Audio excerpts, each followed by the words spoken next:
નમસ્કાર મિત્રો, ફરીથી આપનું સ્વાગત છે આપણી ચેનલ સીએન સિનેમાની અંદર. આજે આપણે લાલાના ડે નંબર 35 વિશે વાત કરીશું. ડે નંબર 35માં દિવસે લાલા મૂવીએ કેટલું કલેક્શન કર્યું એના વિશે સંપૂર્ણ જાણકારી લઈશું, અને 34માં દિવસે અને આ વીકેન્ડમાં કેટલું કલેક્શન કર્યું એની આપણે જાણકારી લઈશું. તો આપણે સબ બધાને ખબર જ છે કે લાલો મૂવી અત્યારે એટલી સરસ રીતે ચાલી રહી છે ને કે ગુજરાતી ઇન્ડસ્ટ્રીની અંદર લાલો લગભગ પહેલી એવી ફિલ્મ હશે કે જેને બહોળો પ્રતિસાદ એટલું બધી આમ અચાનક જ મળી ગયો. એના 23મા દિવસ પછીથી એની સફર લાલાની ચાલુ થઈ ને તો એમ જ લાગે કે કોઈક અલૌકિક શક્તિ હોય ને, જેમ કે કૃષ્ણ ભગવાન ખુદ આવ્યા હોય અને આ મૂવીને ચલાવી રહ્યા છે ને એવું લાગે છે. ગામડાઓ, શહેરો, બધી જ જગ્યાએ આ મૂવી સારી રીતે ચાલી રહી છે. અને મજાની વાત એ છે કે લોકો જ્યારે આ મૂવી જેને જોવા થિયેટરની અંદર જાય છે, એમાં બાળકો હોય, એમાં મમ્મી પપ્પા, ઘરડા, વૃદ્ધો, બધાને મૂવી એકદમ આમ સરસ રીતે ગમી રહી છે. એનું કારણ શું છે કે દરેક વર્ગ, સમાજના દરેક વર્ગ, દરેક ઉંમરના લોકોને ખેંચી રહી છે. કારણ કે એની મેઇન વસ્તુ એ છે કે એની સ્ટોરી મૂવીની એટલી સારી છે કે એને એની ઓડિયન્સ શોધી લીધી છે. હવે આપણે આ મૂવીના જે આજના કલેક્શનની વાત કરીએ ત્યારે આજે એનો 35મો દિવસ છે.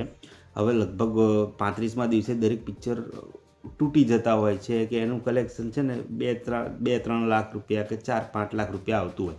પણ લાલા મૂવી જોડે આવું કંઈ નથી. લાલા મૂવીએ તો ખરેખર શરૂઆત જ એવી કરી છે ને અત્યારે કે એનું આમ એમ થાય કે શું કહેવું, આમ અલગ જ લાગે છે કે કલેક્શન. તો અત્યારે વાગ્યા છે 6:30.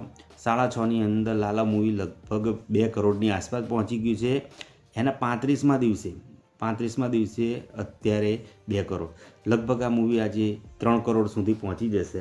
હવે લાલાએ એના 34મા દિવસે એટલે કે આ સોમવારથી તમને જણાવી દઉં કે લાલાએ કેટલું કલેક્શન કર્યું છે. જો તમને રવિવારની તો ખબર જ હશે, 7.1 કરોડનું કલેક્શન કર્યું હતું. પછી આવ્યો એનો 32મો દિવસ. 32મા દિવસે ફરી એને 2.2 કરોડ કમાયા. 33મા દિવસે 3 કરોડ. 34મા દિવસે એટલે કે ગઈકાલે આ મૂવીએ 3.5 કરોડ, એટલે ઉછાળો આવ્યો ને. 3.5 કરોડ, 50 લાખ વધારે કમાયું એના મંગળવાર કરતાં.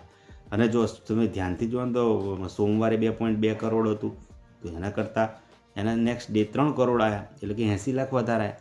તો લાલો મૂવી છે ને દિન પ્રતિદિન વધતું જ જાય છે, એનો ક્રેઝ વધતો જાય છે.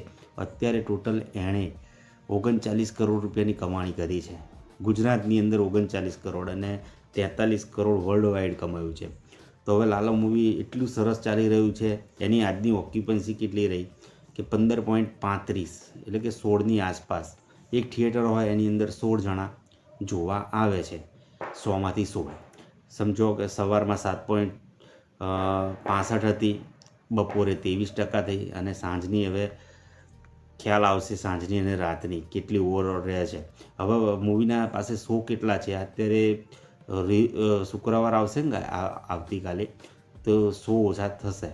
પણ અત્યારે હાલ શો કેટલા છે? અમદાવાદમાં 653 શો છે, મુંબઈની અંદર 264 શો, સુરતની અંદર 382 શો, આણંદની અંદર 85, ભાવનગરમાં 52, ગાંધીનગરમાં 74 અને વડોદરાની અંદર 234.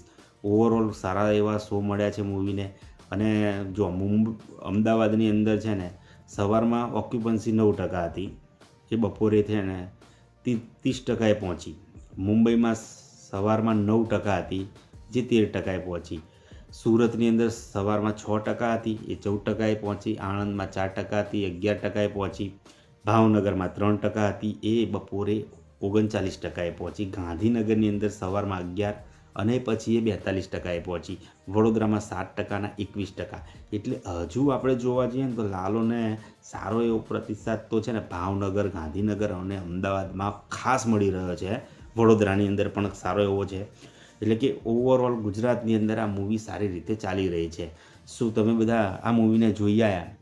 ના જોયા હોય તો મહેરબાની કરો કે તમને એક અંદરથી દિલથી એક અરજ કરું છું કે આ મૂવી ખરેખર ફેમિલી સાથે થિયેટરમાં જોવા જાઓ. મૂવી 100% ગમશે, મજા આવશે, જ્ઞાનની કંઈક વાત થશે.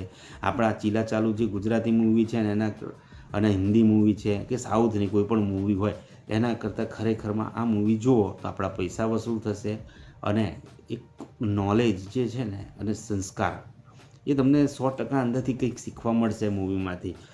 જો તમને આ વિડીયો ગમ્યો હોય, તમે આવા ને આવા સમાચાર જાણવા માગતા હોય, બોક્સ ઓફિસ કલેક્શન જાણવા માગતા હોય, રિવ્યૂ જાણવા માગતા હોય તો આપણી ચેનલ લાઈક કરો, સબસ્ક્રાઈબ કરો અને વિડીયોને બને ત્યાં સુધી શેર કરો. Thank you.